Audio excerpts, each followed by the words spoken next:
Welcome. I'm Deborah, Stitching Granny at 17. You can't see my face right now, but I'll insert a picture to remind you of what I look like. I want to bring you a tutorial today. I was asked by my guild to come up with a project for Christmas in July. We're going to have something like a round robin.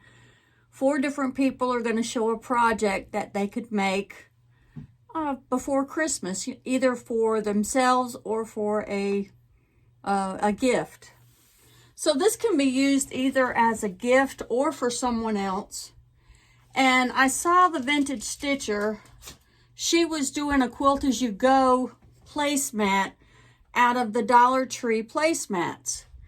And so when I saw that she did that, I got the idea, why not use any quilt block or even an applique block and add strips around it to get to the actual size that you need to get.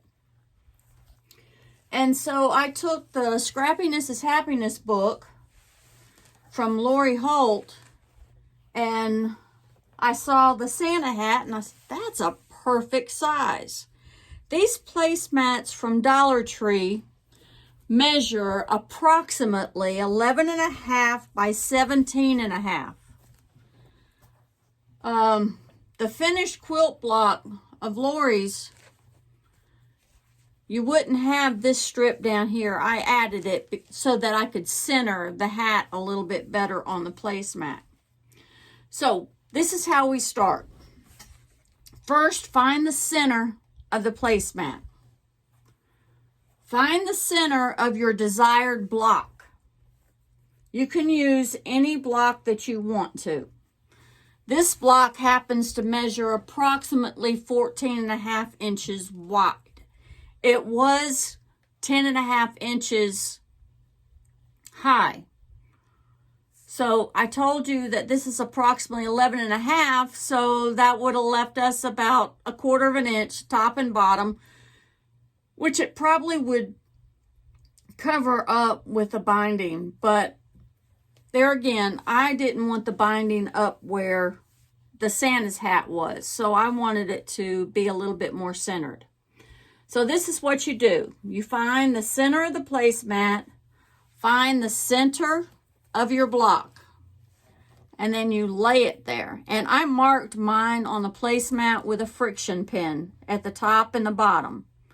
So then I laid it right there, open it up, smooth it out. What you can do at this point, you can stitch at the bottom and then at the top, but make sure your block is straight. It's exactly where you want it. And then you can stitch it here, or you can go ahead and take your strips.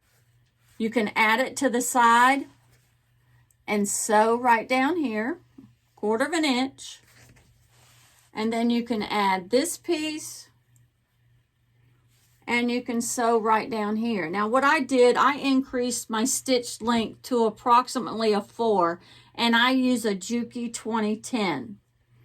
So adjust your stitch length so that it doesn't gather in here. So here it is here where I've already sewn it.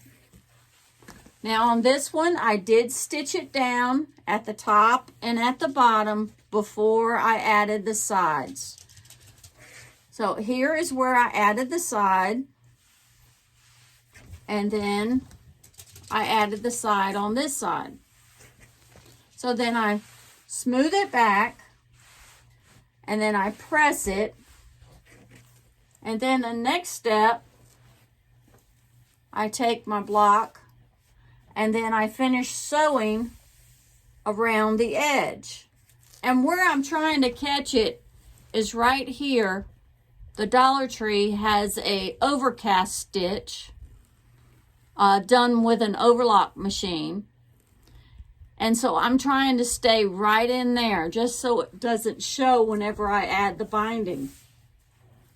And then after I stitched all the way around, then what I did was stitch in the ditch. I started right here went all the way up and over around the little snowball at the hat, came all the way down, went to the end of the hat, came down, back up, and then I ended right there. So I did a lock stitch. And that's all the quilting that I did on here. So this is what it shows on the back. It shows the two sides that you added, and it shows the quilting around the hat. And then all you do from there, here's a binding.